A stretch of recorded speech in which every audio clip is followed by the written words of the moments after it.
Mag-harvest tayo ng mangga. So, ang dami ko nang na-harvest na mangga, mga kabayan. Pero yung may iba na hindi ko maaabot. Tamad ako kumuha ng hagdan. So, yung maaabot ko lang. Mayroon na akong isang balde na nakuha. So, may panungkit ako, guys. Ayan yung malaki na yan. Susungkitin ko yan. So, ito po yung nakuha ko na. Yan ang very malaki ang ating mangga. Yellow na po yan siya, mga kabayan. Or hinog. Yan. So, kukunin ko yung aking panungkit. Ang daming nangahulog dito, kinain ng mga ibon.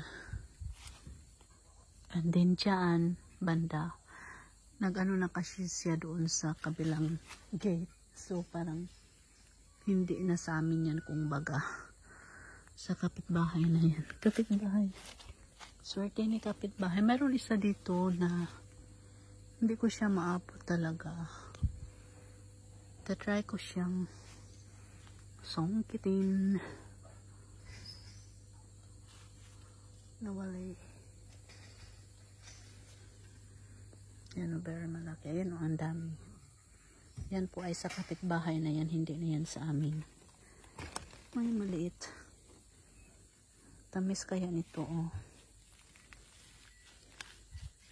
So, ilagay natin siya dito sa ating baldi. Ayan. Marami doon sa taas. Then, I think this one. Yan, o, yellow na siya. Hindi ko siya maabot. Ayan. O, diba? Ganyan lang kapag hindi natin maabot. Ayan. So, kinukuha ko na sila bago tayo pangunahan ng ibon. So, mayroon pang malaki sa taas. Hindi ko talaga siya maabot.